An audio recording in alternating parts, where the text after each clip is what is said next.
আজকে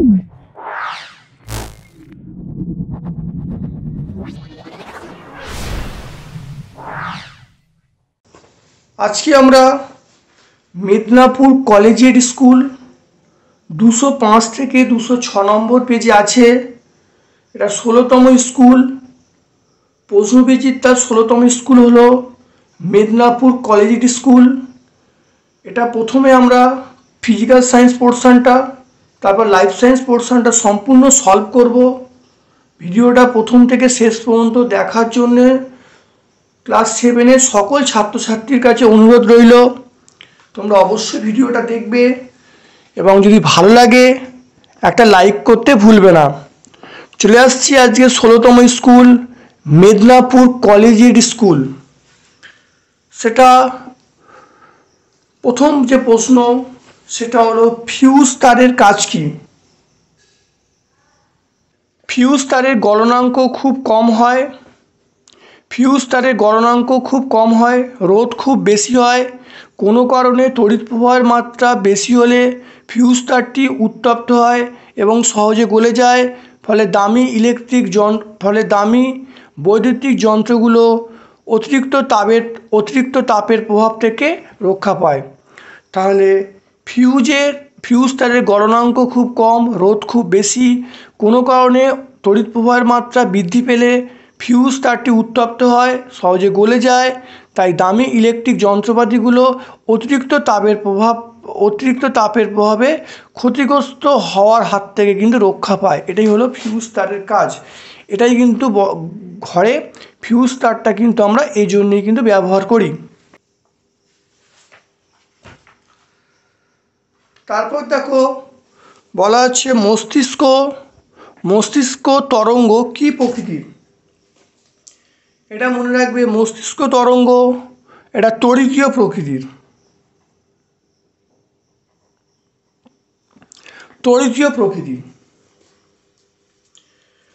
গোবর গ্যাসের মূল উপাদান এটা আমরা কি বলবো? মিথেন বলবো। CH4 মানে মিথেন। একটি আলোকরশ্মি সমতল দর্পণে লম্বভাবে আপাতিত হলো আপাতন ও প্রতিফলন কোণের সমষ্টিগত। এটা সমতল দর্পণ আছে, সমতল দর্পণের উপর আলো পড়ছে। দেখো সমতল দর্পণের উপর আলো পড়লো, আলো যদি এই বরাবর পড়ে, এই অভিলম্ব বরাবর সমতল দর্পণের উপর আলো পড়ে, তাহলে এখানে আপাতন কোণ বলতে যদি এই বরাবর আলোকরশ্মি পড়ে তাহলে আপাতন কোণ কত হবে? আপাতন কোণ 0 ডিগ্রি হবে। কারণ অভিলম্বের সঙ্গে যেটা কোণ করবে সেটাই আমরা আপাতন কোণ বলবো, কিন্তু অভিলম্ব বরাবর পড়ছে তাহলে আপাতন কোণের মানটা 0 ডিগ্রি। তাহলে প্রতিফলন আপাতন কোণ যদি 0 হয় তাহলে প্রতিফলন কোণ কত হবে? প্রতিফলন কোণ 0 ডিগ্রি হবে। তাহলে আপাতন কোণ 0 ডিগ্রি, প্রতিফলন কোণ 0 ডিগ্রি, তাহলে এদের সমষ্টি কত? তাহলে আপাতন কোণ প্রতিফলন কোণের সমষ্টি আমরা কত বলবো? তাহলে 0 ডিগ্রি প্লাস 0 ডিগ্রি, তাহলে অ্যান্সার হবে 0 ডিগ্রি। তাহলে ব্যাপারটা বোঝা গেল। তাহলে এটা কত হবে? এটা সমষ্টি হবে 0 ডিগ্রি। এখানে বলা আছে সঠিক নির্বাচন করতে বলছে, দুইয়ের একেরটা সঠিক উত্তরটি নির্বাচন করতে বলছে। ভূচুম্বকের উত্তর মেরুকে বলা হয় নীল মেরু, লাল মেরু, সবুজ মেরু। মনে রাখতে হবে, ভূচুম্বকের উত্তর মেরুকে বলা হয় অপশান এ নীল মেরু। দুয়েরটা বলা আছে বিবৃতিটি সত্য না মিথ্যা বলতে বলেছে। বিক্ষিপ্ত প্রতিফলনের ক্ষেত্রে প্রতিফলকের সূত্রগুলি প্রযোজ্য হয় না। বিক্ষিপ্ত প্রতিফলনের ক্ষেত্রে প্রতিফলনের সূত্রগুলি প্রযোজ্য হয় না। এটা আমরা কি বলবো? এটা অবশ্যই মিথ্যা বলবো। তারপর দেখো শূন্যস্থান পূরণ করতে বলেছে, সেটা হলো মৌলিক তরল তড়িৎ পরিবাহী পদার্থ হলো মৌলিক তরল তড়িৎ পরিবাহী পদার্থ হলো এটা আমরা কি বলবো? পারদ। পারদ কিন্তু তড়িৎ পরিবহন করে, এটা একটা মৌলিক তরল পদার্থ। তাহলে আমরা 3 নম্বরটা হয়ে গেল। এবার 3-এর দাগের 1-এরটা দেখে নাও। আকর্ষণের পূর্বে আবেশ হয়, পরীক্ষা দ্বারা ব্যাখ্যা করতে বলছে। এটা তোমরা টেক্সট বইয়ে খুব ভালো করে পেয়ে যাবে, তবে উত্তরটা একটু বড় হবে, দেখে নাও। তোমাদের জন্যে সুন্দর করে ব্যাখ্যা করা আছে বা লিখে রেখেছি তোমাদের জন্য। দেখো, আকর্ষণের পূর্বে আবেশ হয়, একটু দেখে নাও, উত্তরটা একটু বড় হবে। একটি অনাহিত বস্তুকে আহিত বস্তুর কাছে আনলে আহিত বস্তুতে তড়িতাবেশ হয়। অনাহিত বস্তুটির যে প্রান্তে আহিত বস্তুর নিকটতম প্রান্ত সেখানে বিপরীত আধান এবং দূরবর্তী প্রান্তে সম আধান আবিষ্ট হয়। অর্থাৎ যখন একটা আহিত বস্তুকে অনাহিত বস্তুর কাছে আনা যায় তখন সামনের প্রান্তে আমরা বিপরীত আধান এবং দূরের প্রান্তে আমরা সম আধান তৈরি হয়। ব্যাপারটা কীরকম, ধরো একটা অনাহিত বস্তু আছে, এখানে মনে করো একটা আহিত বস্তু আছে, তাহলে কি করব, তাহলে এখানে যে প্লাস আছে তাহলে এই প্লাসের জন্য এখানে মাইনাস হবে, আর এখানে মনে করো একটা প্লাস আছে, তাহলে এটা যদি আনবো তাহলে সামনের প্রান্তে মানে এই অনাহিত বস্তুর সামনের প্রান্তে কী হবে, অপোজিট আধান মাইনাস হবে, আর দূরের প্রান্তে সেম আধান, তাহলে এটা প্লাস আছে, প্লাসের জন্য মাইনাস হবে, আর দূরের প্রান্তে সেম মানে সম আধান তৈরি হবে। দেখো তাই বলা আছে। তাহলে নিকটতম প্রান্তে বিপরীত আধান এবং দূরতম প্রান্তে সম আধান আবিষ্ট হয়। এদের মধ্যে নিকটতম প্রান্তের আবিষ্ট আধান এবং নিকটতম প্রান্তের আধানকে আমরা আবিষ্ট আধান এবং দূরতম প্রান্তের আধানকে আমরা আবেশী আধান, মানে এই আধানটাকে যেহেতু এটা নিকটতম প্রান্ত, এই নিকটতম প্রান্তের আধানকে আমরা আবিষ্ট আধান, আর এই দূরের প্রান্তের আধানকে আমরা কি বলবো, আবেশী আধান বলবো। এরা পরস্পর বিপরীত বলে এদের মধ্যে আকর্ষণ হবে। এবং দূরতম প্রান্তের আবিষ্ট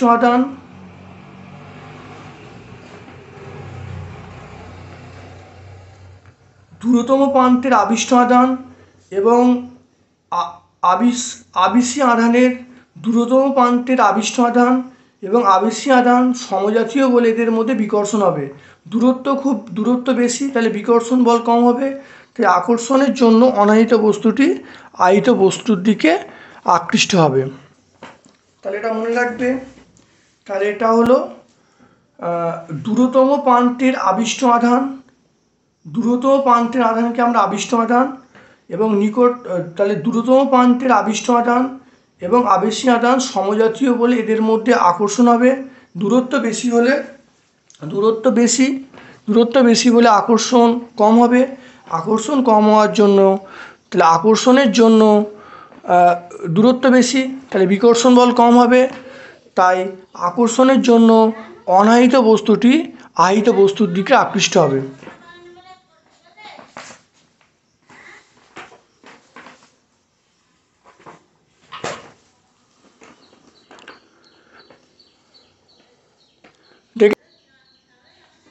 ঘন মাধ্যম থেকে লঘু মাধ্যমে আলোর প্রতিসরণের ক্ষেত্রে চ্যুতিকোণের রাশিমালা চিত্রসহ লিখতে বলছে।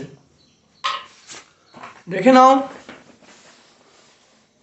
এটাও ঘন মাধ্যম, এটা লঘু মাধ্যম। আলোকরশ্মি ঘন মাধ্যম থেকে লঘু মাধ্যমে যাচ্ছে, যার জন্য অভিলম্ব থেকে দূরে সরে যাচ্ছে। আপাতন কোণ আই, প্রতিসরণ কোণ আর। যদি এই মাধ্যমটা না থাকতো তাহলে আলোকরশ্মি এই পথে চলে যেত। তাহলে আমরা কি বলবো, তাহলে চ্যুতি কতটা হচ্ছে, তাহলে এটা আই মানে আমরা কি বলবো, এটা আই মানে আমরা এই কোণটা আই বলবো, এই কোণটা আই হয়ে যাবে। তাহলে এটা আই, তাহলে এই কোণটা আই, আর এইটা হলো আমরা কি বলবো, চ্যুতি বলবো, তাহলে ডেল্টা বলবো। তাহলে ডেল্টা সমান আমরা কি বলি, পুরোটা হলো আর এইটুকু হলো আই। তাহলে এই যে ছোট পোর্শনটা এটা ডেল্টা, তাহলে ডেল্টা সমান আমরা কি বলবো, আর মাইনাস আই। তাহলে আপাতন কোণ আই, প্রতিসরণ কোণ আর, কৌণিক চ্যুতি বা চ্যুতি কোণ সেটা হবে ডেল্টা সমান আর মাইনাস আই। তাহলে তোমরা ভালো করে ছবিটা আঁকবে, ছবিটা এঁকে তাহলে এখানে ঘনমাধ্যম, এখানে লঘু মাধ্যম উল্লেখ করবে, আপাতন কোণ উল্লেখ করবে, প্রতিসরণ কোণ উল্লেখ করবে, ডেল্টা মানে চ্যুতি কোণ এটা লিখবে। আর এইটা আই হলে এটা আই হবে, তাহলে আমরা লিখতে পারি যে ডেল্টা সমানই পুরোটা মাইনাস এইটা, তাহলে আর মাইনাস আই। তাহলে কৌণিক চ্যুতি বা শুধুমাত্র চ্যুতি সেটা ডেল্টা সমান আর মাইনাস আই।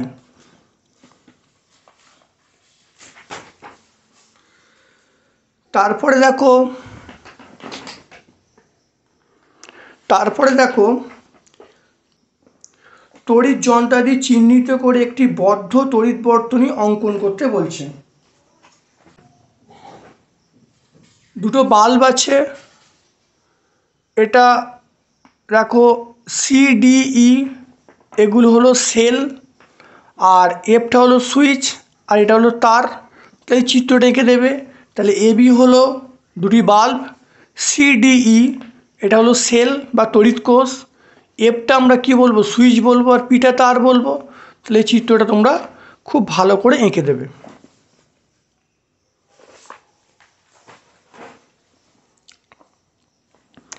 তারপরে দেখো বায়ুকল থেকে কোন ধরনের তড়িৎ শক্তি পাওয়া যায় এবং কোন শক্তি রূপান্তরে এই শক্তি পাওয়া যায়।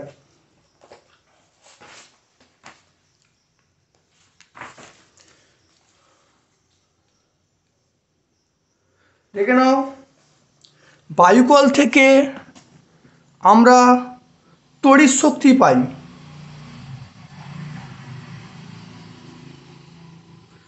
বায়ুকল থেকে আমরা কোন শক্তি পাই? তড়িৎ শক্তি পাই। কোন শক্তিতে এই শক্তি পাওয়া যায়? এটা বায়ুর গতিশক্তি থেকে, বায়ুর গতিশক্তি। তাহলে প্রথম পার্টের উত্তর হলো তড়িৎ শক্তি, দ্বিতীয় পার্টের উত্তর হলো বায়ুর গতিশক্তি। এরপরে আমরা আসছি লাইফ সায়েন্স পোর্শানে। দেখে নাও, আলুর চোখ প্রকৃতপক্ষে আলুর কাক্ষিক মুকুল, মূলজ মুকুল, পুষ্প মুকুল, বিটব মুকুল।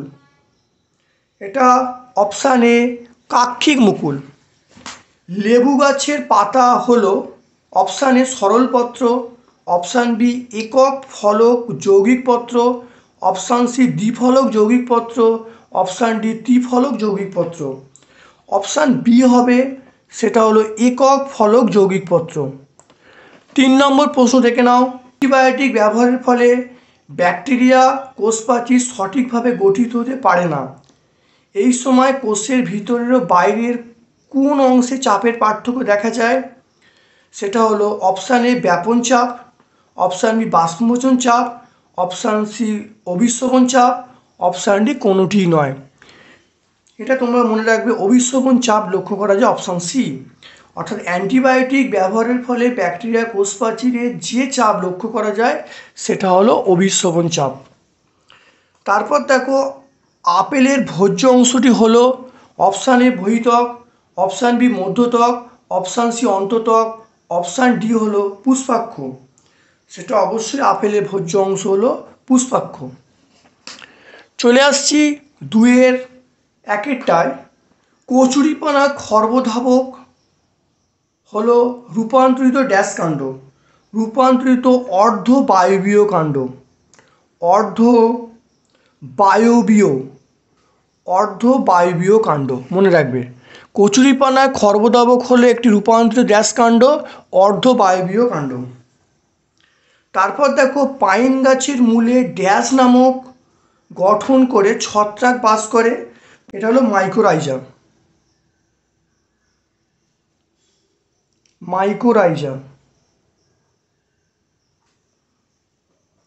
3 নম্বর দেখে নাও, ড্যাশ জাতীয় উদ্ভিদের পত্রমূল কাণ্ডকে পুরোপুরি বা আংশিকভাবে বেষ্টন করে থাকে, এটা মনে রাখবে বিরুৎ।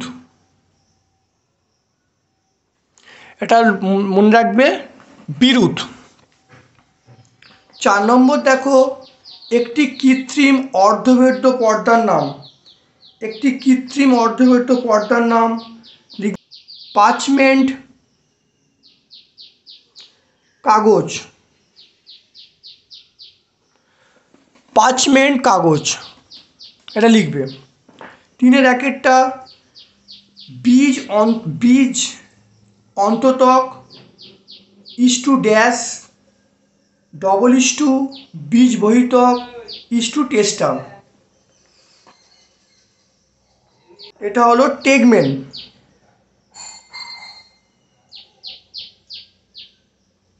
এটা আমরা বলবো টেগমেন।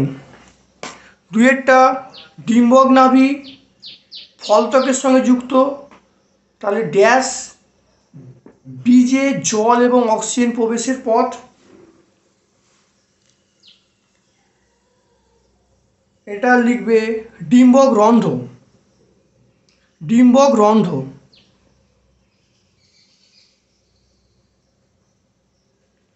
তাহলে ডিম্বক নাভি ফলত্বকের সঙ্গে যুক্ত, ডিম্বক রন্ধ্র বীজে জল এবং অক্সিজেন প্রবেশের পথ। আজকে আমরা 16 number school Medinipur collegiate school, Medinipur collegiate school, এটা 205 থেকে 206 ভৌতবিজ্ঞান এবং জীবনবিজ্ঞান সম্পূর্ণ সলভ করছি। তোমরা ভিডিওটা প্রথম থেকে শেষ পর্যন্ত দেখবে। কেমন লাগছে অবশ্যই কমেন্ট সেকশানে কমেন্ট করবে। যদি ভালো লাগে একটা লাইক করবে। তোমরা প্রত্যেকটা ভিডিও কিন্তু ভালো করে দেখবে। আমরা প্লেলিস্ট আছে, সেই প্লেলিস্টে তোমরা দেখবে যে ক্লাস 7 সেকেন্ড সামেটিভ যে প্রশ্নবিচিত্রার একটা প্লেলিস্ট করেছি, খুব ভালো করে দেখে নেবে, দেখবে সেখানে সব উত্তর পেয়ে যাবে। জীবনবিজ্ঞানের 4-এর 1-এরটা এপিথিলিয়াম স্তর কি, রজনীগন্ধাকে অসম্পূর্ণ ফুল বলে কেন।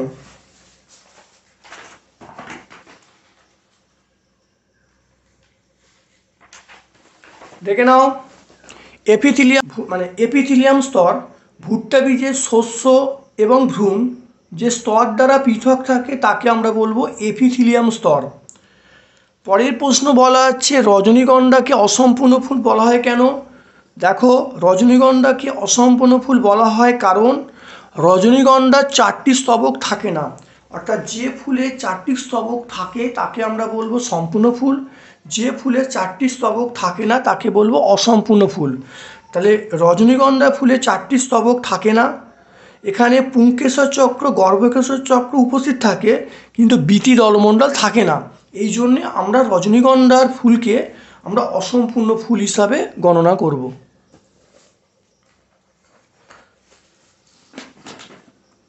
তারপরে দেখে নাও, বাতাস বা অক্সিজেন ও জল অঙ্কুরোদ্গমে কিভাবে ভূমিকা পালন করে। অর্থাৎ অক্সিজেন এবং জল অঙ্কুরোদ্গমে কিভাবে ভূমিকা পালন করে সেটা ব্যাখ্যা করতে বলছে। দেখে নাও, ছোট্ট করে লেখা আছে, খুব ভালো করে পড়ে নেবে। বাতাস বা অক্সিজেনের ভূমিকা, অর্থাৎ বীজের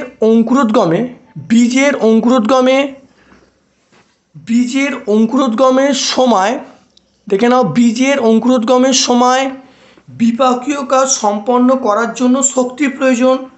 বাতাসের অক্সিজেনের উপস্থিতিতে শ্বসনের মাধ্যমে খাদ্য ভেঙে এটিপি উৎপন্ন হয়, এই শক্তি যোগান দেয়। তাহলে এই যে এটিপি শক্তি পাওয়া যাচ্ছে অক্সিজেনের জন্য, তাহলে অক্সিজেনের সাহায্যে এটিপি অণু তৈরি হচ্ছে। তাহলে সেই জন্যে আমরা বীজের অঙ্কুরোদ্গমের সময় আমাদের বাতাস বা অক্সিজেন দরকার। এরপরে দেখো জলের ভূমিকা কি, দেখে নাও। বীজ জলের সংস্পর্শে এলে সেটা হয়, বীজ যখন জলের সংস্পর্শে আসবে তখন বীজপত্রে সঞ্চিত খাদ্য নমনীয় হয়, মানে খাদ্যটা নরম হয়। আর জল বীজত্বককে নরম করলে তাহলে বীজত্বকটা ফেটে যায়। তাহলে বীজত্বক ফেটে গেল, তাহলে জলের সংস্পর্শে বীজত্বক এলে বীজত্বকটা নরম হয় এবং বীজত্বকটা বিদীর্ণ হয়, মানে ফেটে যায়। জলের উপস্থিতিতে বীজের মধ্যে যে উৎসেচক সেটা সক্রিয় হয়ে ওঠে আর তখন বিপাকক্রিয়া শুরু হয় বা সূত্র ভ্রূণের যে বিপাকক্রিয়া সেটা শুরু হয়। তাহলে মনে রাখতে হবে যে বীজ জলের সংস্পর্শে এলে বীজপত্রে সঞ্চিত খাদ্য নমনীয় হয়, একটা পয়েন্ট। আর একটা মনে রাখবে, সেটা জল বীজত্বককে নরম করলে বীজত্বক ফেটে যায়। ফলে জলের উপস্থিতিতে বীজের অভ্যন্তরে যে উৎসেচক আছে সেই উৎসেচকটা সক্রিয় হয়ে ওঠে, আর যখনই সক্রিয় হয়ে ওঠে তখন সুপ্ত বীজের বিপাকক্রিয়া শুরু হয়। তাহলে আজকে আমরা 16তম স্কুল, সেটা মেদিনীপুর কলেজিয়েট আজকে আমরা 16তম স্কুল মিদনাপুর কলেজিয়েট স্কুল, সেটা 205 থেকে 206 এই পেজের মধ্যে আছে। সম্পূর্ণ সলভ করলাম। প্রত্যেক ছাত্রছাত্রীকে বলবো ভিডিওটা প্রথম থেকে শেষ পর্যন্ত দেখবে। সেকেন্ড সামরি পরীক্ষার জন্য অত্যন্ত ইম্পর্টেন্ট। প্রত্যেকটা ভিডিও প্লেলিস্টে দেওয়া আছে, দেখবে, কমেন্ট সেকশানে কমেন্ট করবে, অবশ্যই একটা লাইক করবে। আমার পক্ষ থেকে তোমাদের সকলকে শুভেচ্ছা ধন্যবাদ জানিয়ে আজকের মতো ভিডিওটা শেষ করলাম।